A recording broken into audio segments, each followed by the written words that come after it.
ನಮಸ್ಕಾರ, ವನಶ್ರೀ ಚಾನಲ್ಗೆ ಸ್ವಾಗತ. ವಿಡಿಯೋ ತಂದಾಯಿತು. ಬನ್ನಿ ಇವತ್ತು ಅನುಪಮ ಸೀರಿಯಲ್ಲು ಹೇಗೆ ಮೂವ್ ಆಗುತ್ತೆ ಮತ್ತೇನು ಸ್ಟೋರಿ ನೋಡೋಣಂತೆ. ಅದಕ್ಕೆ ಮುಂಚೆ ನೀವು ನನ್ನ ವಿಡಿಯೋಕ್ಕೆ ಸಬ್ಸ್ಕ್ರೈಬ್ ಮಾಡಿಲ್ಲ ಅಂದರೆ ದಯವಿಟ್ಟು ಸಬ್ಸ್ಕ್ರೈಬ್ ಮಾಡ್ಕೊಳ್ಳಿ, ಹಾಗೆ ಒಂದು ಲೈಕ್ ಕೊಡಿ.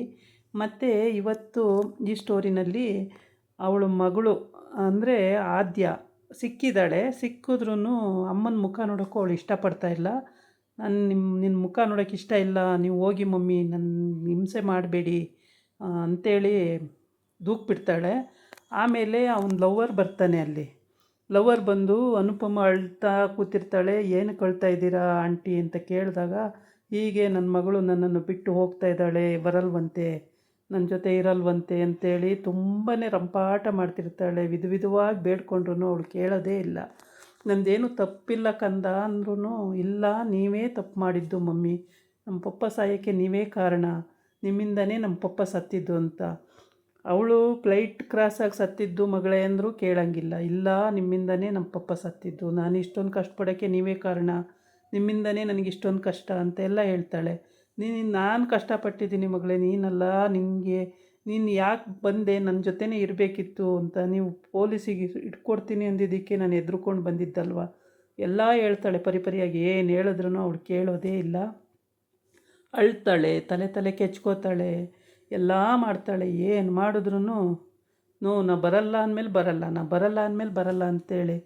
ಅಂದರೆ ಅವಳಿಗೂ ನೋವು ಆಗಿರುತ್ತೆ ಪಾಪ. ಆ ಟೈಮಲ್ಲಿ ಯಾರೂ ಇಲ್ಲ, ಒಂದು ವಯಸ್ಸಿಗೆ ಬಂದು ಹುಡುಗಿ ಬೀದಿಲಿದ್ಲಲ್ವ, ಅದು ಸೇಡು ಉಟ್ಬಿಟ್ಟಿದೆ. ಆ ಮಗುಂದು ತಪ್ಪು ಅಂತ ಹೇಳೋಕ್ಕಾಗಲ್ಲ, ಅನುಪಮಂದು ತಪ್ಪು ಅಂತ ಹೇಳೋಕ್ಕಾಗಲ್ಲ. ಪಾಪ ಅವಳು ಎಲ್ಲ ಕಡೆ ಹುಡ್ಕಿದ್ಲು, ಹುಡ್ಕೋ ಕಡೆ ಎಲ್ಲ ಹುಡ್ಕಿದ್ಲು. ಎಲ್ಲಿದ್ದರೂ ಬಾ ಮಗಳೇ ಅಂತಲೂ ಕರೆದ್ಲು.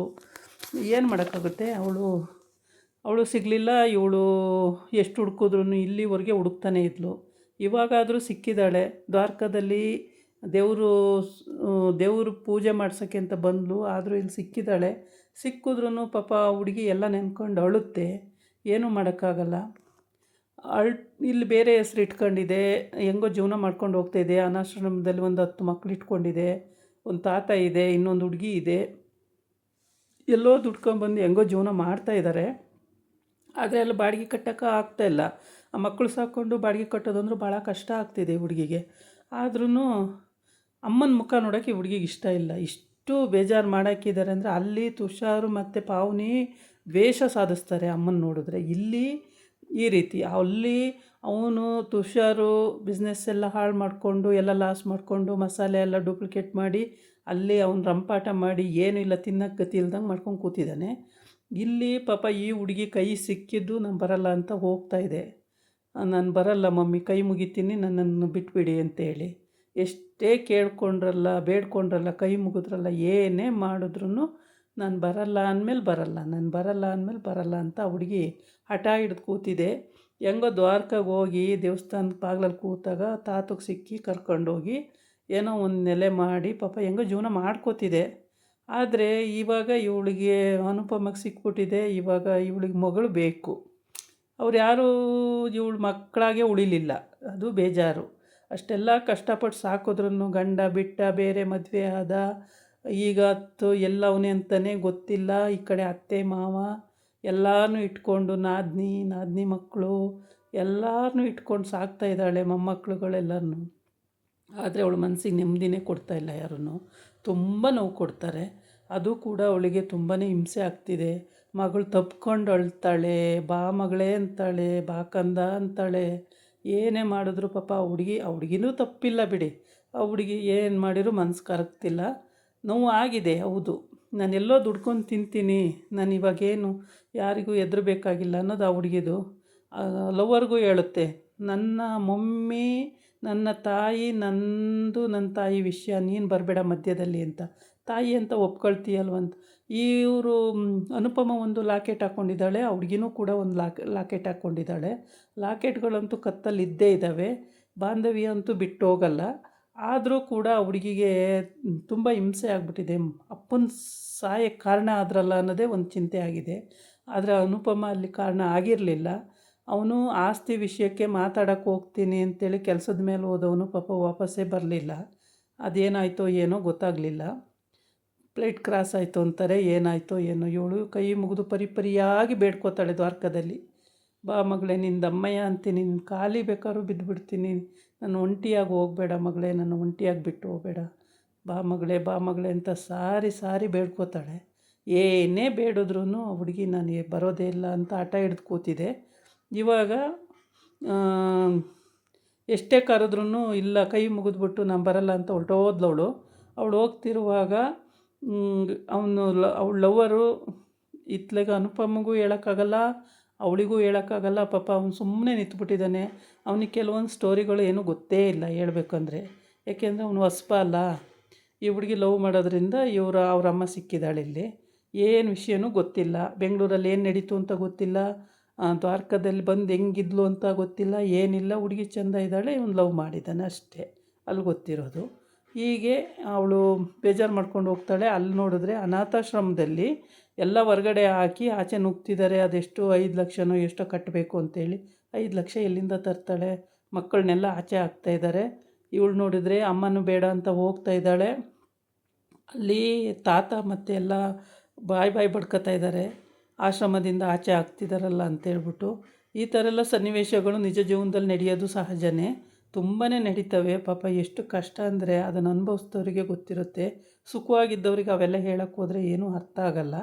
ಮತ್ತಿನ್ನೇನಪ್ಪ ಅಂತ ಅಂದರೆ ಅನುಪಮ ತುಂಬ ಕಷ್ಟಪಟ್ಟಿದ್ದಾಳೆ ಜೀವನದಲ್ಲಿ. ನಾನು ನೋಡಿರೋ ಮಟ್ಟಿಗೆ ಅಷ್ಟು ಕಷ್ಟ ಒಬ್ಬ ಹೆಣ್ಮಗಳಿಗೆ ಬಂದುಬಿಟ್ರಂತೂ ತುಂಬ ಕಷ್ಟ ಬಿಡಿ.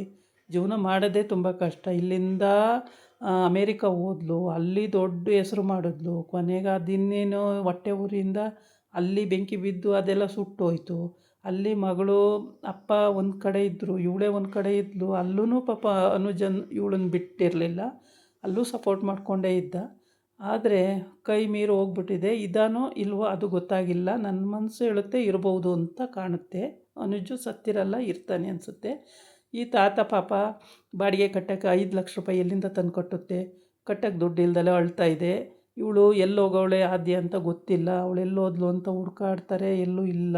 ಇವ್ರು ನೋಡಿದರೆ ಜಪ್ತಿ ಮಾಡ್ತೀವಿ ಅಂತ ಬಂದರೆ 5 ಲಕ್ಷ ಕಟ್ಟಿದ್ರೆ ಮಾತ್ರ ಆಶ್ರಮ ಬಿಡ್ತೀವಿ, ಇಲ್ಲಾಂದರೆ ಖಾಲಿ ಮಾಡಿ ಅಂತ ಕೂತ್ಬಿಟ್ಟಿದ್ದಾರೆ. ಈ ಕಡೆ ಬಂದು ಇವಳು ಅಮ್ಮನಿಗೆ ಕೈ ಮುಗಿದು, ನಾನು ನಿಮ್ಮ ಜೊತೆ ಇರೋಕ್ಕಾಗಲ್ಲ, ನನಗೆ ಬೇಡ, ನೀವು ನಮ್ಮಪ್ಪ ಸಾಯಕ್ಕೆ ನೀವೇ ಕಾರಣ, ಬಿಟ್ಬಿಡಿ ನನ್ನ ಅಂತೇಳಿ ತಿರ್ಕೊಂಡು ಹೊರಟೋಗ್ತಾಳೆ. ಎಷ್ಟೇ ಕರೆದ್ರೂ ಅವಳ ಮನಸ್ಸು ಬದಲಾಯಿಸಿ ಹೋಗೋದೇ ಇಲ್ಲ ಅಂತಾಳೆ. ಹಂಗಿರುವಾಗ ಅನುಪಮ ತನಗೆ ಏನು ಮಾಡೋಕ್ಕೆ ಸಾಧ್ಯ? ಬರೋದೇ ಇಲ್ಲ ಅಂದಾಗ ಏನು ಮಾಡೋಕ್ಕೆ ಸಾಧ್ಯ? ಏನು ಹೊತ್ಕೊಂಡು ಹೋಗೋಕ್ಕಾಗುತ್ತಾ? ಆಮೇಲೆ ಅನುಪಮ ಬಡ್ಕೊತಾಳೆ, ಅಳ್ತಾಳೆ. ಅವಳ ಲವ್ವರ್ ಹತ್ರ ಹೇಳ್ಕೊಂಡು ನನ್ನ ಮಗಳು ಹೋಗ್ತಿದ್ದಾಳೆ, ಹೇಳಪ್ಪ ನೀನು, ಹೇಳು ಹೇಳು ಅಂತ ಅವನಿಗೂ ಕೂಡ ಹೇಳ್ತಾಳೆ. ಎಷ್ಟೇ ಹೇಳಿದ್ರು ಅವಳೊಂಚೂರು ಮನಸ್ಸನ್ನು ಚೇಂಜ್ ಮಾಡ್ಕೊಳ್ಳೋದು ಇಲ್ಲ, ಇದು ಮಾಡೋದಿಲ್ಲ. ಪಾಪ ಅವಳು ಎಷ್ಟು ಗೋಳಾಡ್ತಿದ್ದಾಳೆ ನೋಡಿ, ಅಳ್ತಾಳೆ, ಕರಿತಾಳೆ. ಅಯ್ಯೋ ಆ ಹುಡುಗ ಪಾಪ, ಆ ಹುಡುಗನೂ ಅಳ್ತಾ ಇದೆ ಅದ್ರ ಜೊತೆಗೆ ಸೇರಿಕೊಂಡು. ಅಂಥದ್ರಲ್ಲಿ ಸುಮ್ಮನಿರಿ ಆಂಟಿ, ನಾನು ಇದೀನಲ್ಲ ಸುಮ್ಮನಿರಿ ಆಂಟಿ ಅಂದ್ರೂ ಕೇಳ್ತಾ ಇಲ್ಲ. ಕೈಗೆ ಸಿಕ್ಕಿದ ಮಗಳು ಬೇರೆ ಕಡೆ ಹೊರಟೋಗ್ತಾಳೆ ಅಂದರೆ ಎಷ್ಟು ಬೇಜಾರಾಗುತ್ತೆ. ಸಾಕಿದ ಮಕ್ಕಳು ಹೊಟ್ಟೆಯಲ್ಲಿ ಹುಟ್ಟಿದ್ರೆ ಒಂದು ಮಗು ಅಂತಲ್ಲ, ಹೊಟ್ಟೆಯಲ್ಲಿ ಹುಟ್ಟಿದವ್ರು ಯಾರೂ ಈಗ ಸಾಕ್ತಾಯಿಲ್ಲ.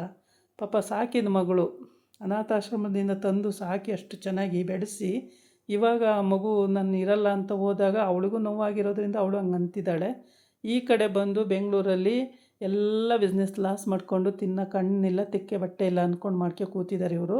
ಆದರೆ ಈಗ ಅನುಪಮನ ಕೇಳು, ಅನುಪಮಗೆ ಫೋನ್ ಮಾಡು ಅವಳು ಬರಲಿ ಅಂತ.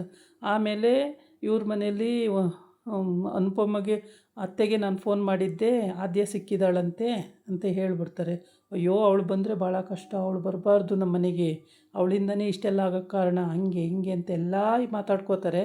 ಆಮೇಲೆ ಲಲಿತಾ ಈಶಾ ಎಲ್ಲಿದ್ದಾಳಂತೆ ಅಂದರೆ ಅವಳು ಚೆನ್ನಾಗಿದ್ದಾಳಂತೆ ಅಂದಾಗ, ಅಯ್ಯೋ ದೇವರೇ ಹೆಂಗಾದರೂ ಆಗಲಿ ಅಷ್ಟು ದೂರ ಕಳಿಸ್ಬಿಟ್ಟಿದ್ಲು ಪಾವನಿ, ಬೇಡ ಅಂದರೂ ಕೇಳ್ದೇ ಫಿಲಮ್ಮು ಆ್ಯಕ್ಟ್ರ್ ಮಾಡ್ತೀನಿ, ಅದು ಮಾಡ್ತೀನಿ ಇದು ಮಾಡ್ತೀನಿ ಅಂತ ಹೆಂಗೋ ದೇವ್ರ ದಯಿಂದ ಚೆನ್ನಾಗಿದ್ದಾಳಲ್ಲ, ಕ್ಷೇಮವಾಗಿದ್ದಾಳಲ್ಲ ಅಂತ ಕೈ ಮುಗಿತಾಳೆ ಲಲಿತಾ. ಈ ಕಡೆ ಸ್ಟೋರಿ ಇಷ್ಟು ನಡೀತಾ ಇದೆ. ಪಾಪ ದ್ವಾರಕದಲ್ಲಿ ಅನುಪಮ ಏನಾಯಿತು ಅಂತ ಕೇಳ್ತಿದ್ದಾಳೆ ಫೋನಲ್ಲಿ. ಆದರೆ ಅವರು ಬಿಡಿಸಿ ಎಲ್ಲ ಹೇಳೋಕ್ಕಾಯ್ತಿಲ್ಲ. ತುಷಾರೇ ಫೋನ್ ಮಾಡಿದ್ದಾನೆ ಇವಾಗ, ಏನಾಯಿತು ಅಂತ ಕೇಳ್ತಾವನೆ. ಹಿಂಗೆ ಮಸಾಲೆ ಪದಾರ್ಥ ಡೂಪ್ಲಿಕೇಟ್ ಆಗಿಬಿಟ್ಟು ಈ ಥರ ಎಲ್ಲ ವಾಪಸ್ ಬಂದುಬಿಟ್ಟಿದೆ, ಕೆಲಸದವರೆಲ್ಲ ಕೈ ಬಿಟ್ಬಿಟ್ರು, ಮಮ್ಮಿ ಎಲ್ಲ ಲಾಸ್ ಆಗೋಯ್ತು ಅಂತ ಹೇಳ್ತವನೆ. ಆದರೆ ಏನು ಮಾಡೋಕ್ಕಾಗುತ್ತೆ, ಅವಳು ಅಲ್ಲಿದ್ದಾಳೆ.